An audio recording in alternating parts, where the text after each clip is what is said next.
ओम शांति। रावण राज्य बनाम राम राज्य, इसमें प्रकृति का परिवर्तन तमो प्रधान से सतो प्रधान, प्रकृति का परिवर्तन तमो प्रधान से सतो प्रधान, 5 तत्वों का परिवर्तन अवनति से पवित्रता की ओर, अवनति से पवित्रता की ओर। आज हम देखते हैं कि प्रकृति के 5 तत्व भी, पांच तत्व भी तमो प्रधान, अशुद्ध और पतित हो गए हैं। वही शक्तियां जो कभी जीवन का पोषण करती थी, जो कभी जीवन का पोषण करती थी, अब अप्रत्याशित शत्रु बन गई। क्या समझ में आ रहा है आपको? 5 तत्व जो हमारे जीवन का पोषण करते थे, हमारे जीवन का आधार थे, हमारे जीवन का स्रोत थे, क्योंकि जीव की रचना तो 5 तत्वों से हुई है ना। तो आज हम देखते हैं वो प्रकृति के 5 तत्व भी तमो प्रधान, अशुद्ध और पतित हो गए हैं। वही शक्तियां जो कभी जीवन का पोषण करती थी, अब अप्रत्याशित शत्रु बन गई। कभी कभी अत्यधिक गर्मी धरती को झुलसा देती है, तो कभी कड़ाके की ठंड जीवन को जमा देती है। बेमौसम बारिश प्राकृतिक चक्र को बाधित करती है, जिससे खेत जलमग्न हो जाते हैं और विनाश होता है। और क्या होता है? विनाश हो जाता है और विनाश होता है। प्राकृतिक आपदाएं अप्रत्याशित रूप से आती हैं, अप्रत्याशित रूप से आती हैं और भूमि अपनी जीवन शक्ति खो देती है, जिससे सबसे सरल फसल उगाने के लिए भी हम रासायनिक खाद और की आवश्यकता होती है। अब हमें खेती भी करने के लिए, धरती में जो सामान्य खेती करनी हो, उसके लिए भी हमें केमिकल डालने पड़ते हैं। ताजगी और शांति की तलाश में लोग पहाड़ी इलाकों और विदेशी देशों की ओर भागते हैं। शांति की तलाश में लोग कहां जाते हैं? पहाड़ों पर जाते हैं, समुद्र के किनारे जाते हैं कि हमें वहां शांति मिलेगी। दूसरे देशों में भागते हैं। लेकिन क्या ये हमारे ग्रह की असली प्रकृति है? क्या होगा अगर हम आपको बताएं कि 5 तत्व कभी हमारे समर्पित सेवक थे, कि एक समय था जब प्रकृति अपने सबसे शुद्ध, सबसे दिव्य रूप में थी। प्रकृति अपने सबसे शुद्ध, सबसे दिव्य रूप में थी। तमो प्रधान प्रकृति, दुखों से भरी दुनिया। ये प्रकृति जो है आज तमो प्रधान हो गई है, दुखों से भरी दुनिया बन गई है। नंबर 1, 5 तत्व जीवन का समर्थन करने की बजाय मानवता के विरुद्ध हो गए हैं, मानवता के विरुद्ध हो गए हैं। कठोर जलवायु, चिलचिलाती गर्मी, ठंडी सर्दियां और असमय तूफान सभी के लिए मुश्किलें पैदा करते हैं। कभी गर्मी है तो कभी सर्दी है, तो कभी तूफान है, तो कभी बाढ़ है, मतलब अलग अलग परिस्थितियां आती है। अत्यधिक वर्षा के कारण खेत जलमग्न हो जाते हैं, जिससे खाद्यान्न की कमी और विनाश होता है। मिट्टी ने अपनी उर्वरता खो दी है, जिससे फसल उगाने के लिए कृत्रिम उर्वरक की आवश्यकता होती है। लोग प्रकृति की कठोरता से बचने के लिए हिल स्टेशनों, विदेशी सतलों और सुकून की तलाश में भटकते रहते हैं। लेकिन क्या हमेशा ऐसा ही था? हमेशा ऐसे ही नर्क थी क्या दुनिया? नहीं। आइए स्वर्ण युग सतयुग में कदम रखें। इसके विपरीत देखें, सत्व प्रधान प्रकृति आनंदों से भरी हुई थी। जब इसी धरती पर स्वर्ग था, स्वर्ग ऊपर नहीं होता, इसी धरती पर जब स्वर्ग था तो सारी दुनिया आनंदों से भरी हुई थी। सतयुग स्वर्ण युग में 5 तत्व अपने सबसे ऊंचे रूप में थे, शुद्धतम रूप में थे। मौसम हमेशा सुहाना रहता था, ना बहुत गर्मी ना बहुत ठंडी, बल्कि हमेशा सुखदायक शरद ऋतु की स्थिति रहती थी। सूर्य, चंद्रमा और तारे पवित्रता बिखेरते थे और सूर्य की किरणें कभी नहीं जलती थी, कभी नहीं जलती थी। मतलब सूर्य की किरणें जलने का मतलब क्या होता है? किसी को झुलसाती नहीं थी, ऐसा दुख देती नहीं थी। ये बात हमें बहुत अच्छी तरह से समझनी है।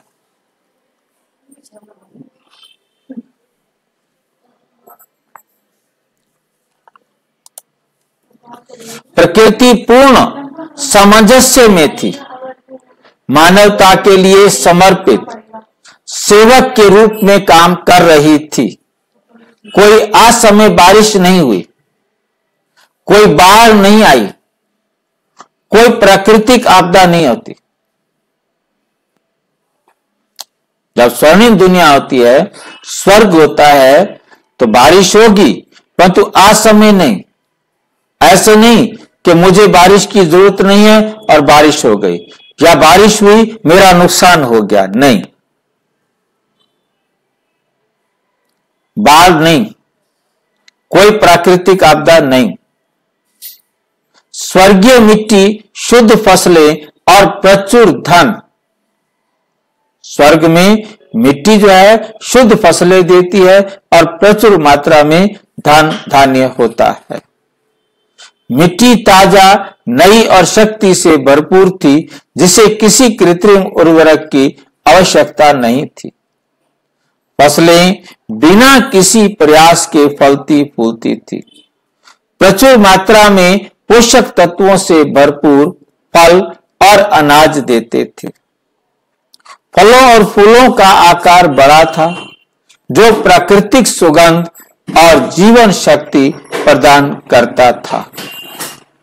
ईंटें, जिनके लिए हम आज भुगतान करते हैं, मिट्टी की ईंटें प्राकृतिक रूप से उपलब्ध थी, जो धन और प्रचुरता का प्रतीक थी।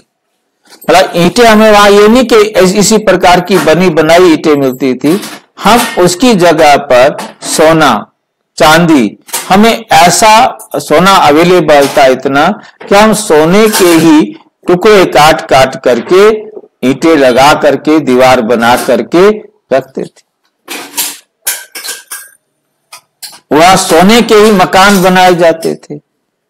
फिर त्रेता आया तो उसमें चांदी का प्रचलन शुरू हो गया। तो सतयुग त्रेता में गोल्डन और सिल्वर का बहुत बहुत प्रयोग होता था। चांदी से सॉफ्ट है सोना, इसलिए सबसे पहले सोने के ही महल माड़ियां बनाना शुरू किया। वहां महल का मतलब ये नहीं कि कई मंजिला बनाया जाए, माड़ी का मतलब ये नहीं कि कई मंजिला बनाया जाए, क्योंकि धरती अथाह है, वहां मंजिलों पर जाने की ज्यादा जरूरत नहीं होती। जो धन और प्रचुरता का प्रतीक है। दूध और घी की नदियां स्वतंत्र रूप से बहती थी, जिससे सभी के लिए समृद्धि सुनिश्चित होती थी। आराम और प्रकृति, प्राकृतिक सुंदरता का जीवन, आराम भी था और प्राकृतिक सुंदरता का जीवन था। कश्मीर या शिमला जैसे हिल स्टेशनों पर जाने की आवश्यकता नहीं थी। हर जगह प्राकृतिक रूप से सुखद था। कोई थकान नहीं, कोई जमाई नहीं, उबासी नहीं आती, वहां बोरियत नहीं होती है। वहां पर हर कोई हमेशा तरोताजा ऊर्जा से भरा रहता था। कोई गंदे जंगल या उबड़ खाबड़ इलाके नहीं थे।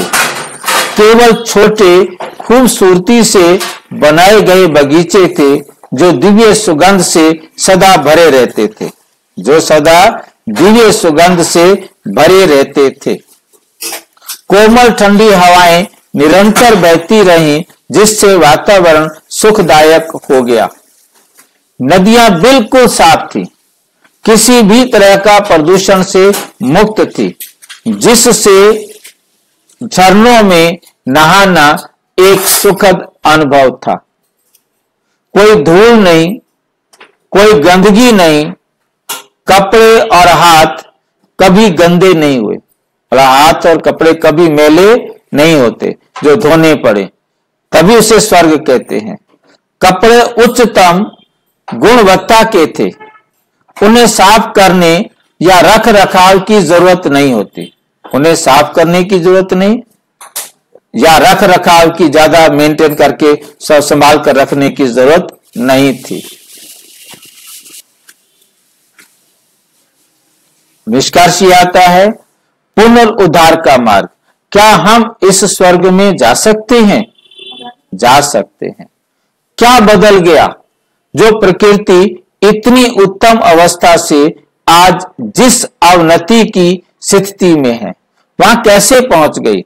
इसका उत्तर मानवीय चेतना में है। जैसे जैसे मनुष्य अशुद्ध होते गए, वैसे वैसे 5 तत्व भी अशुद्ध होते गए। अवनति का चक्र जारी है। लगातार मनुष्य पतित और पतित, गंदा और गंदा बनता जा रहा है। लेकिन आशा है, जैसे दुनिया तमो प्रधान से उतर गई, वैसे ही उतर गई का मतलब क्या है? नीचे आई है। तमो प्रधान से गिरती चली आई है, पतित बन गई है। वैसे ही ये एक बार फिर अपनी सत्व प्रधान अवस्था में पहुंच जाएगी, फिर से पहुंच जाएगी। परिवर्तन हमेशा शुरू होता है जब हम अपनी चेतना को ऊपर उठाएंगे और सर्वोच्च के साथ फिर से जुड़ेंगे। सर्वोच्च कौन है? परमपिता परम आत्मा। जब हम अपना संबंध परमपिता परमात्मा के साथ जोड़ेंगे तो प्रकृति भी अपनी पवित्रता वापस पा लेगी। 5 तत्व एक बार फिर हमारे वफादार साथी बन जाएंगे, जो सबसे दिव्य तरीके से मानवता की सेवा करेंगे। स्वर्ण युग केवल एक मिथक नहीं, मिथक माना झूठी मूठी कही गई कहानी नहीं है। ये एक वास्तविकता है जो इस संसार में फिर से स्वर्ग आएगा। आइए हम विचार, वचन और कर्म में पवित्रता अपनाकर, विचार माना संकल्प, मन वचन कर्म, संकल्प मन हो गया, विचार संकल्प वचन और कर्म में पवित्रता अपनाकर उस समय के लिए तैयारी करें। ऐसा करके हम न केवल खुद को ऊपर उठाएंगे, बल्कि प्रकृति की दिव्य व्यवस्था को भी बहाल करेंगे। दिव्य व्यवस्था को भी बहाल करेंगे। नंबर 4, चुनना हमारे हाथ में है। क्या हम इस तमो प्रधान गंदी प्रकृति के शिकार बने रहेंगे, या हम अपने असली क्षमता को पहचानेंगे और स्वर्ग को दोबारा प्राप्त करेंगे। ये इच्छा हमारी है। जिधर हम जाना चाहें हम जा सकते हैं। अच्छा, ओम शांति। और विस्तार से जानने के लिए प्रजापिता ब्रह्मा कुमारी ईश्वरीय विश्वविद्यालय के किसी भी सेवा केंद्र पर संपर्क करें। और यदि कोई प्रश्न है तो 9213106986 पर केवल टेलीग्राम करें। 9650692270 पर केवल व्हाट्सएप करें, फोन नहीं। ओम